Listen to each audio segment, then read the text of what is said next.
So our next question is from Raiders74. And this is a two-part question for you, Al. Does THC percent matter in the flower to make quality FICO? Or what THC percentage is best in flower for making RSO? Okay, so the THC percent, it matters to a certain extent, but it doesn't matter as much as certain things like the type of cannabis, meaning like indica or sativa, like where it should be more of an indica dominant or just pure indica strain, and there is a specific range that I found that produces the most beneficial oil, the way that I extract over here at Movida. So what does matter, whether it's the plant has been over hybridized, or is more of like an heirloom variety where it hasn't been messed with and it's more like an original, the way it was back in the day. And also like how it was grown, sun grown in the ground, in soil, how it was, dried, cured, extracted, etc. All those things have a much bigger say in how the oil is going to come out than the percentage. If you have like a nice heirloom variety strain and indica strain, they're going to generally be between 10% to 20% of THC in the flower, and that's the general range that I found is best. There's obviously in the dispensaries like flower that's 25%, 30% plus of THC, but that's flower and strains of cannabis that have been over hybridized to get to that. And when you try to get too much of one thing in there through over hybridization, like too much THC or CBD on the other end, then you're going to compromise other nutrients that may be in there and either have less of them or none of them. So it compromises the overall structure of the RSO by having those super high over hybridized strains. And then ones that are less than 10% are, they're not a quality strain or whatever that was going to produce quality oil in any form. So you want to have at least 10%. That's what I found. So that 10 to 20% is where the heirloom variety generally lies for the THC. Like the strains that we normally use here at Movida in the flower. And then as far as the high CBD version, so that was for the high THC version of the RSO. And for the high CBD version, we found that the hemp CBD plants that were derived from cannabis plants that have more of that therapeutic benefit. That's number one that we search for. And then they would generally, the ones that we get over here at Movida have between 10 to 18% of CBD in them. I haven't really seen one that had more than 18% grown by the standards that we have. There are ones that exist out there, but they're like over hybridized and they're grown in different environments than we feel over here at Movida will give the proper oil. Does that make sense? Yes, it does. Now, the second part to that question is, does the percentage of THC in the finished oil matter?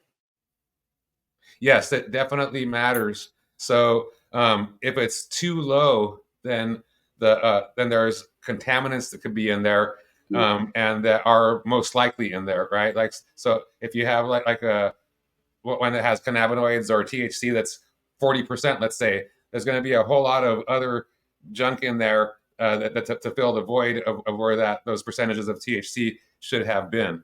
So it's too low, and contaminants are most likely present, including residual solvents, which, depending on which solvent you're using, could actually do harm and potentially kill you, right? And if you have too high of a percentage of cannabinoids, which would seem like a good thing, right? And most people, they strive for that, but it technically isn't a good thing to have too high of them, because like you just said earlier, with those over hybridized strains that have like in the flower, like 25, 30 plus percent, if you have too high of a percentage of the cannabinoids in the oil, then you're going to be missing some other components that would have been in the RSO. All right. So it could have been chlorophyll, flavonoids, terpenes, flavonoids, or any other phytonutrients. They're going to be missing because of there's so much cannabinoids in there. Gotcha. So that I have a question then. So what is the optimal percentage of cannabinoids in the raw full extract cannabis oil?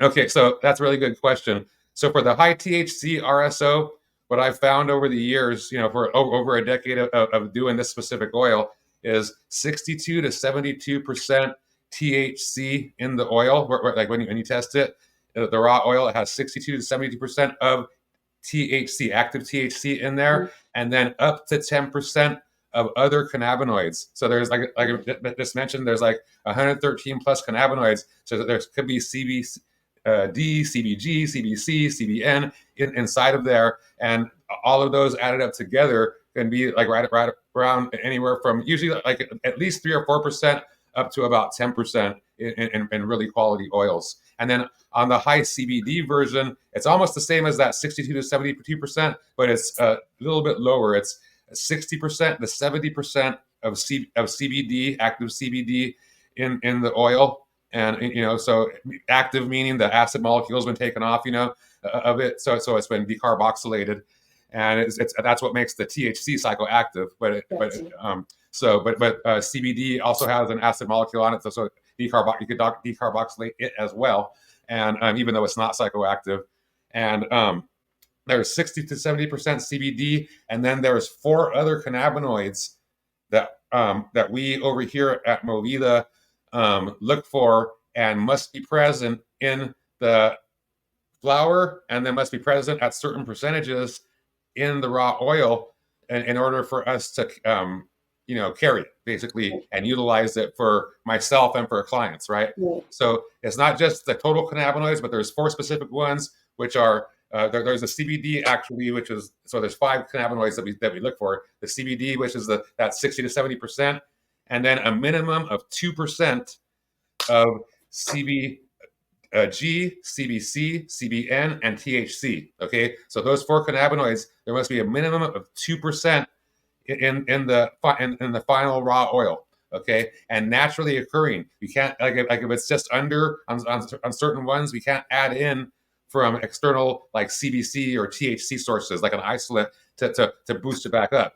So it's a painstaking process for us to find that, but that's what we found actually makes it super therapeutically active, and what makes me able to actually see and overcome my glaucoma, my chronic pain, and my migraines.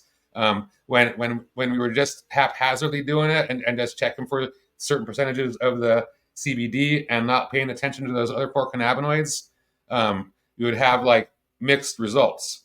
It took like over 2 years. It took me 17 years to figure out the first extraction process, and then 2 more years to figure out that cannabinoid combination to get the beneficial results from the high CBD RSO. So, and I'm the only person, and we are the only company that I know that has this specific actual high CBD RSO and a true RSO that is high CBD. Other people, there are a few, there's a very small amount that say that they have it, but I've checked what they have, and it is not the real deal. Ours is.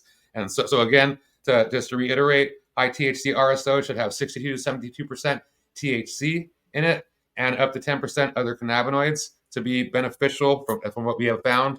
And then high CBD RSO is 60% to 70% of CBD, active CBD, and a minimum of 2% of the following: THC, CBC, CBG, and CBN.